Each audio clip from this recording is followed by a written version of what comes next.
Okay, we're gonna lay this out flat right here at the beginning. Fantastic Four, the 2015 version, is fucking bad. We're not even making jokes. That was bad. It's one of those movies where you can tell that the way it was shot or the way it was edited and the script do not mesh at all. I don't think the script meshes with the script, and I don't think the editing meshes with the editing. There are moments in the movie where they're saying comedic lines, but the way the movie has been shot and edited is like, oh, this is a dramatic, not funny at all moment. To start with, I did like a lot of the ideas that became this movie. I like the Sam Raimi-ish stuff. What do you mean by Sam Raimi-ish stuff? Because I was wondering about that when you said it the other day. The beginning feels kind of reminiscent of the Spider-Man movies.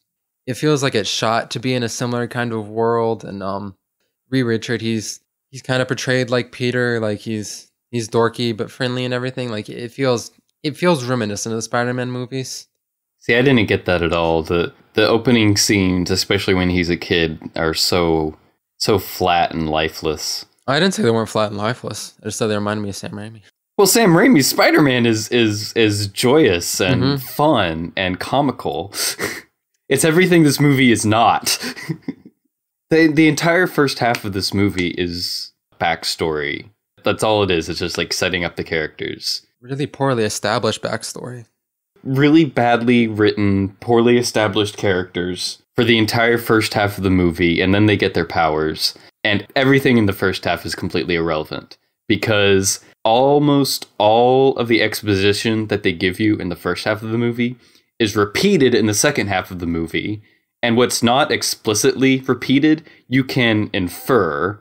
And if you just imagine that the first half of the movie didn't happen, the second half is much more enjoyable. I thought the first half was better than the second half. I thought the second half was just... It didn't have room to do what little it wanted to do that was good, and it was completely ineffective emotionally and intellectually. But things actually happen in the second half of the movie. Certainly, these two halves of this movie do not belong together. They don't, no. Because they're so different. Like, the second half of the movie is like a generic, bad action movie. And the first half of the movie is a near incoherent, boring mess. And there's this weird interlude of body horror that connects them. But they actually establish a cool relationship between Ben and Reed where they're kind of two different kids, but they don't enjoy their home life. But they have this really just deep, they just like really deeply appreciate each other. Like, yeah, I get your back and stuff. Like, it's just like this really simple, pure, strong friendship. And it's cool. It's like, it's kind of like the friendship in Good Will Hunting.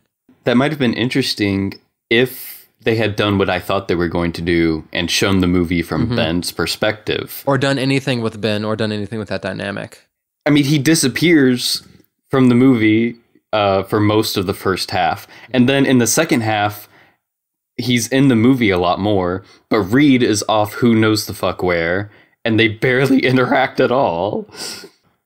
Like, I think it's hard to even like deconstruct this movie because it's just like 4 or 5 ideas of this movie stuck together in this weird ass way.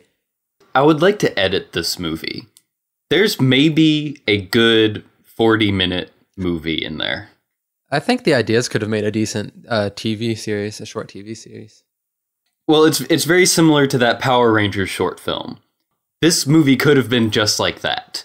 If you take the second half, cut it down so you just have what's necessary, maybe cut in a few scenes from the first half as like flashbacks to establish character relationships, and that's it. That's all you need. Maybe like a 35 to 40 minute long film, and it would have been okay. I think you'd have to do something about the ending because everything after they enter that alternate dimension to fight Doctor Doom, I think was just bad. I love how after they beat Doctor Doom, they get teleported. They teleport back to Earth, and they're looking at this giant crater because Doctor Doom had tried to create this black hole to destroy Earth, and there's this giant crater left that just ate up all these people and their entire base and stuff. And they're just looking at it, and then this really triumphant music plays. Hundreds of people just died. Da, da, da, da. They lost so many people. There's a giant crater here. And then it just pretends like no one's going to know what's going on. This is also screen is like, there's a giant fucking crater in the middle of California. or wherever the hell they are. Also, Doctor Doom, like, explodes people's heads. Yeah, he murders everyone. When it introduces Victor Von Doom, it's weird because it kind of portrays him as a gamer, and it's weird to portray the only gamer as the villain. He's more like a weird, angry hacker person, or something like that. I don't know. It doesn't make any sense. His characterization's so weird, and then he's like an eco-terrorist. Like he ends up wanting to destroy the Earth because he thinks that the people who are in charge of the Earth are going to destroy the Earth anyway, and he wants to stop them from destroying his new planet. Yeah, it's weird because, like, in the first half, he keeps saying all these things about, like, oh, well, you know, people in charge are messing up all the time, and we have to do what we can to fix it. And you're like, okay, is he like an activist or something? But he doesn't really do anything. He just sits there and acts angry all the time. And then he just tries to destroy the Earth because he thinks humans are destroying it. I don't know. It's a weird way to characterize him. And he's not explained. Like, in the second half, it's not explained at all, like, what his powers are really, or how he's doing what he's doing. Like, at the end, when he goes back through the portal or whatever and is creating the black hole, like, it doesn't make sense how he managed to do that. And then they just assume that he's the one powering it. Like, I don't get where they got the assumption that if they took out Doom, then the machine would stop working. I don't know. It's bad. Because the script is a god-awful shit mess. It really is just a mess. It's just so many different parts assembled together. Like, this could have been cool if they had leaned on the Baxter Institute as like an academy thing and turned this into like Harry Potter Fantastic Four. That could have been cool. It would have been cool if it did have like a Sam Raimi feel to it. You know what? They should have just gotten Sam Raimi. Yeah. Was this Sony or Fox? This was Fox. God, why do we let Fox make movies? It's weird because it had such a troubled production. Apparently Josh Trank was really angry on set. Well, they made this literally just to keep the license. Literally the only reason. I don't think they even care about the huge profit loss. I want to know, like, why were so many changes made to this? Like, why couldn't they just be like, okay, here's our script, here's whatever director, whatever actors, and we're shoving it out really quickly. Like this movie doesn't make sense. At least they managed to come out with a coherent plot. I mean, it could have been worse. It could have been worse, but you can see that it wasn't supposed to be what it is.